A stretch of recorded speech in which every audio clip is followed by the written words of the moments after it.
Thank you for inviting me to participate in this important webinar. I will try in my presentation to foresee how countries of the Middle East and North Africa prospect their position in the international system after the Ukraine crisis. I think for the MENA countries in general, this crisis represents both a challenge and an opportunity at the same time. There have been significant economic challenges, especially in food and energy security, especially of non-oil and gas producing countries, as Andrew and David mentioned, at least in the short term. But it is a great opportunity for oil and gas producing countries to benefit from the financial gain from the increase in their exports revenue. But it is also an important political opportunity for all MENA countries to reposition themselves in the international and regional systems, especially in their relations with major powers. In this regard, I would like to stress that the position of the MENA countries in the current international system and regional subsystems determines their view and prospects for their future position in the post-Ukrainian crisis world. One of the major concerns of decision makers in the MENA region is how to reconcile between maintaining traditional alliances and seeking to diversify their strategic partners.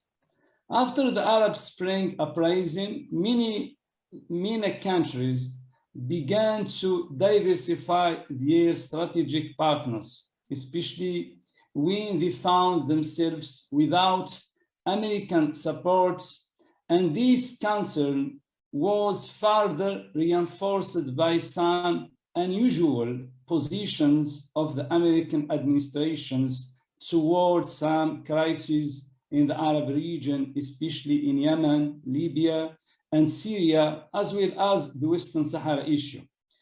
The United States withdrawal of its Patriot anti-missile defense batteries from Saudi Arabia in a critical period of Saudi national security was a negative message to the United States allies in the MENA region. Additionally, the current multipolar system has provided the MENA countries a wide margin of maneuver and more alternatives.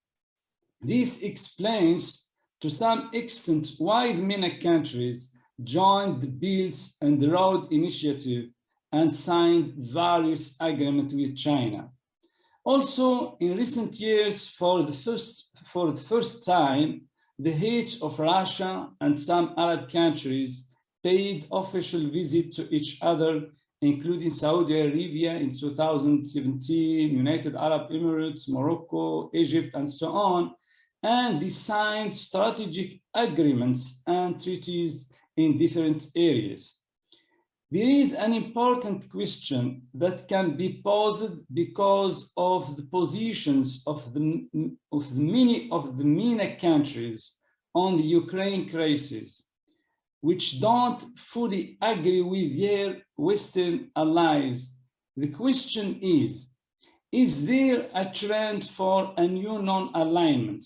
I mean, do positions of the MENA countries on Russia's invasion of Ukraine mean that the trend to adopt non-aligned policies on such complex issue, or are they just looking for win-win partnerships and also for more solid Western guarantees regarding their strategic and vital interests, especially with regard of their national security?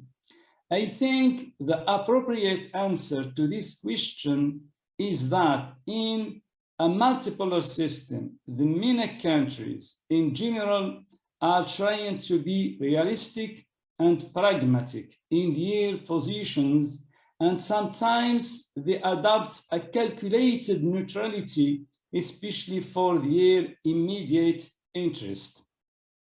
So I think the positions of the MENA countries toward the Ukrainian crisis don't indicate a new policy of non-alignment, but rather are pragmatic, rational, and well-calculated positions by which they have tried to balance their immediate interests, not strategic ones between Russia and the West.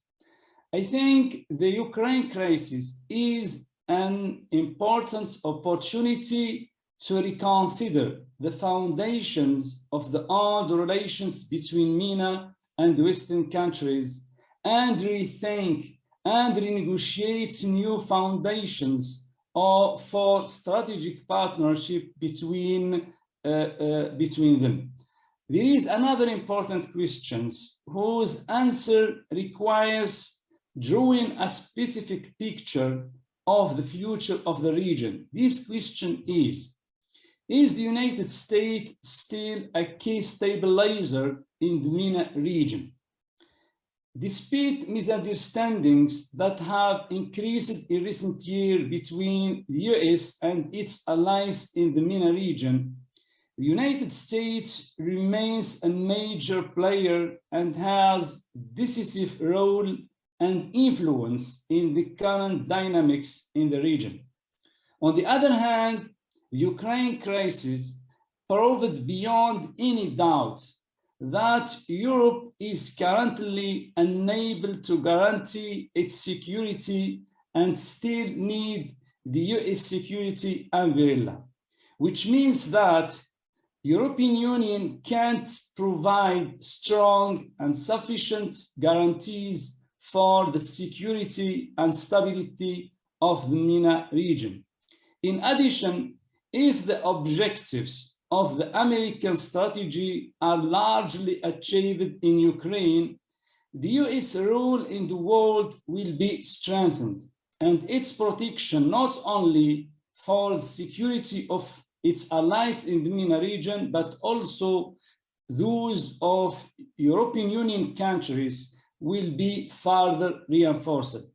Therefore, I don't think that the MENA countries want a large and wide defeat for Russia in Ukraine, and also they don't want a complete exclusion or at least isolation of Russia from the international system, because this will reduce their margin of maneuver under a rigid bipolar system led only by the United States and China. And I think this is the concern of many European countries too. Thank you.